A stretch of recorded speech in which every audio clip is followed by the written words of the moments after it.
This is All India Radio. In the program Spotlight, now we bring you a discussion on Kargil Vijay Divas, the story of India's brave hearts. The participants are Lieutenant General Rakesh Sharma and journalist Ajay Banerjee. We are discussing the Kargil conflict of 1999. Today it is 22 years to Vijay Divas as we call it. Today was the day when victory over Pakistan was claimed in the icy heights of Kargil, Dras, Mashko and Batalik. General Sharma, how do you see it in 22 years? Has war fighting changed or evolved in the mountains? In reference to we call it Kargil conflict, otherwise the listeners must be made aware that this was spread across 180-190 kilometers in front of Pakistan, Gilgit-Baltistan. Ajay, the fact is that was a different era altogether. So we had just done the nuclear blast in 98 and this happened in 99.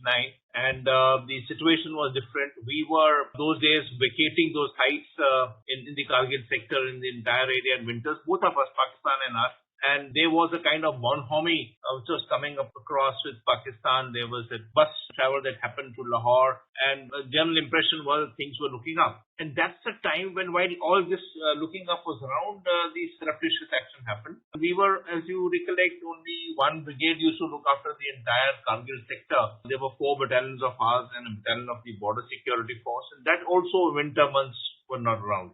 So there was a different paradigm altogether, and it caused the sudden arrival, and for like maybe 10-15 days till the time we actually joined contest, we had no idea that the areas occupied by the intruders were who were Mujahideen, were the regulars, and what all posts and how much of area. It's only after the area was joined from Dras on one side to Batalik to the other side, then we came to know the entire extent of it. It was a wakening up call for us in that this was a great offensive action taken, and of course it denied us the use of Zojila-Leh road, which is in the month of May. It is a lifeline because the Rohtang road is not open at that time. So we called back, kind of a coup de main carried out by the Pakis in this area, and it jolted us.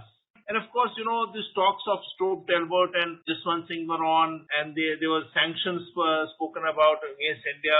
So India was also getting out of these geopolitical issues with large number of governments all over the world, convincing about a nuclear policy, a nuclear doctrine. A nuclear doctrine was being written those days, and it was all sort. So there was a kind of a quagmire which was around. And Pakistan took full advantage of that issue of that time and made this great tactical move, not a great strategic move, by denying us this road and occupying those sites, which actually we were vacating and occupying. So this was the broad environment in 1999. General Sharma, I'll take you to the actual battles now. They were at very high heights. We may not be well equipped in these times to have a mountainous warfare. By well equipped, I mean the numbers. We needed great number of troops up there in the mountains. How well prepared we were in terms of ammunition? Because I remember reading one place that one of the generals said that we will fight the best with what we have. And let me take you back to the battles. How glorious was the fight of the sacrifice the young boys and officers made out there in Kargil, Dras or Mashko in fighting or evicting these intruders? If we draw our experience of those days back, the first units which were actually involved in that combat were maybe kind of returning back from the glacier duty and were on de-induction mode back down to plains, advanced parties having moved away, weapons having handed over back into the glacier or in eastern Ladakh. So there was in preparation here. We didn't have reserve formations of any kind. The infantry formation like 8 Mountain Division, which is now looking after Kargil, was actually embroiled in counterinsurgency operations in the valley floor.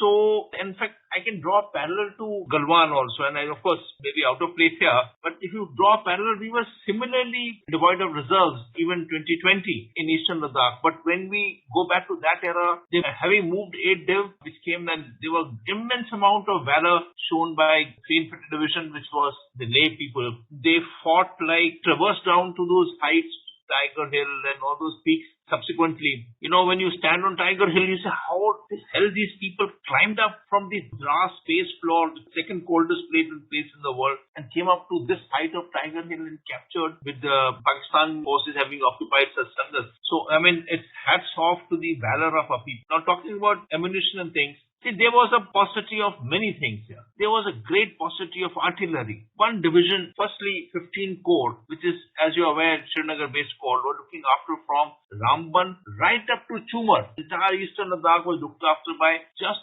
one Corps. And that Corps was also fighting the toughest of issues across on the valley floor. So they were, and infiltrations were on, so there was also problem across on Kit Panjal and Sabari. So there was severe positive. Now the hats off is to the kind of mobilization we did, which also draws parallel to 2020 when we did similar mobilization. But we brought people, we brought artillery, we learned how to fire artillery in direct firing role and blasted those spaces out before the infantry could actually come and respond. So they may have been a little positive, but I think we responded. That's the greatest part of the armed forces, is that when they push to the wall, then they can tend to respond, and the valor and courage and josh and vigor, there is just no doubt.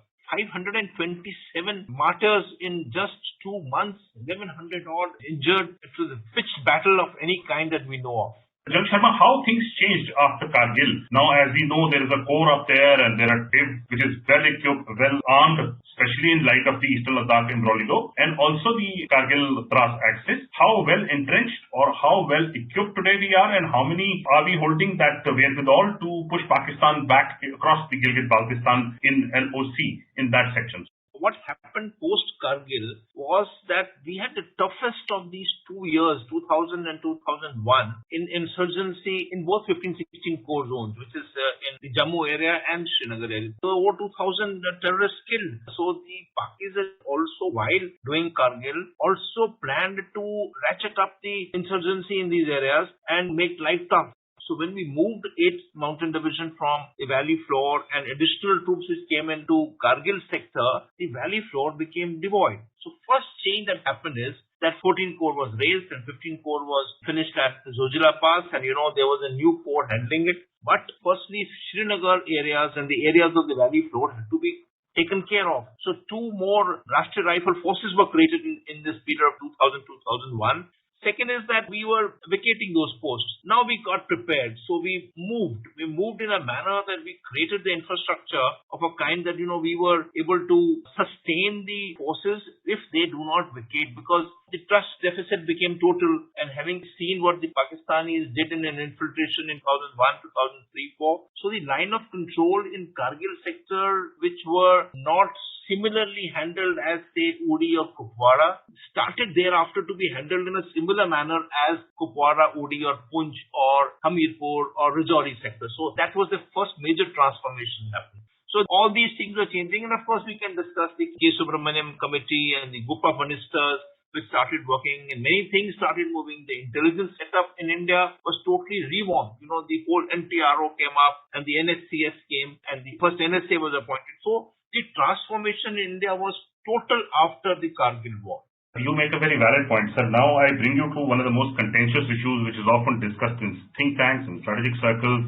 Sir, the political decision was taken in 1999 that we will not cross the LOC and hit at Pakistan. What would have happened had we crossed the LOC? What would have happened? If we did not cross LOC, what has happened we all know. What is the way out? Where do you see it now, of these 22 years later? What was the decision? How correct or incorrect was it? Can you explain to us, sir? As I mentioned, 1998 was a nuclear blast thing, and it had its ramifications on sanctions against us and the United States and all these IAEA, and the whole issue was hot.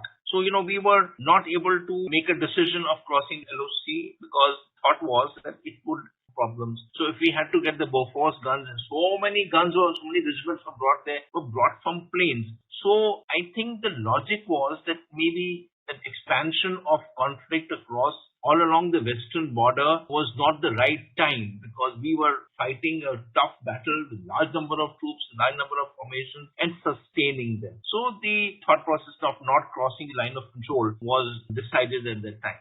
If you ask me, the war could have been much shorter in case we had crossed the line of control and cut off the lines of communication. Pakistanis in those years did not have these strong lines of communication starting from Gilgit and coming up to these features and right up to Skardu and going down further towards the glacier and Ganjir districts of theirs. So now, of course, lines of communication have improved dramatically after the Chinese have come in Gilgit-Baltistan in a big way. But those days if we had gone across and cut off their logistics chain, we could have starved them in that case itself, and the war may have been of different kind. And if we had done that, would have been fair thought. I think in retrospective, after having done Balakot and the surgical strikes in 2016, 2018, 19, I think, to expect Pakistanis to open up the range sector is not easy. They don't have the strength to do so. And we should have, in retrospective, one can say that, we should have crossed over and hit them where it hurt hard. But the decision of history, but the fact of the matter is that those decisions were valid in those days. Those decisions, if I have to take today or somebody has to take today, may not be valid, and it may be logical to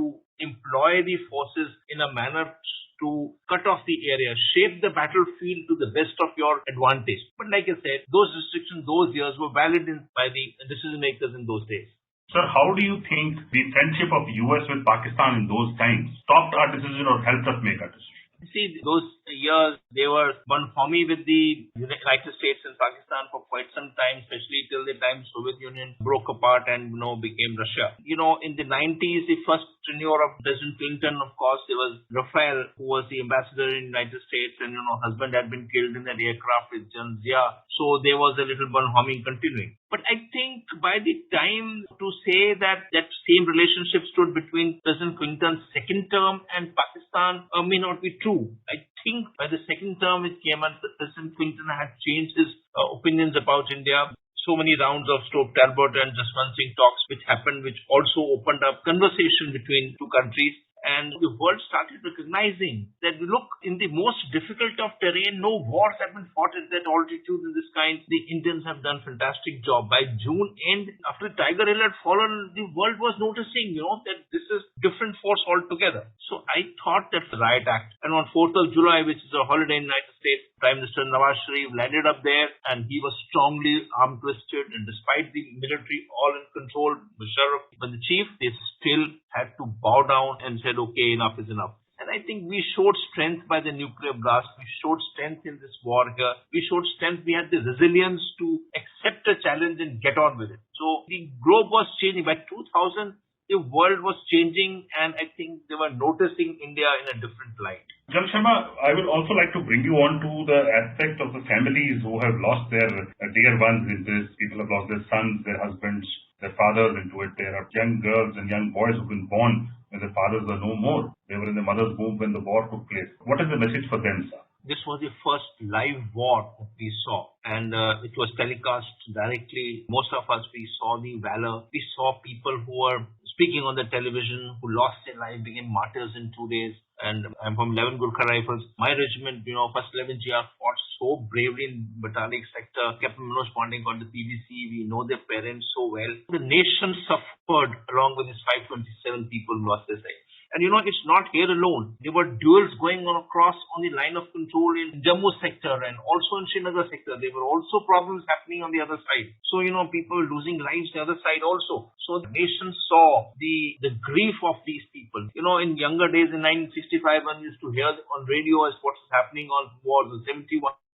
But this was a live telecast war, and the pain and anguish. And over the last 20 years, we have regularly interacted with the families of the martyrs, met them often. We see how they have got their lives together again after having lost their kith and kin, and all those who were grievously wounded. It's hats off to the units who fought that war in those areas where even now, if you go in winter months, it's very difficult to stand there. It's so difficult there, and these people actually climbed up those ridges and unmindful of their own welfare. And somebody said, Dil mange more. Because those words are written for history, for posterity, for lives to come, And I think we can't repay back the valor of our people who gave supreme sacrifice in those heights. And for generations altogether, their saga will be written in gold. Jan Sharma has summed up the 22nd anniversary of the Kargil Vijay Divas very aptly. India fought a very bloody war with Pakistan in the icy heights of Kargil, Dras and Mashko and evicted the Pakistani intruders.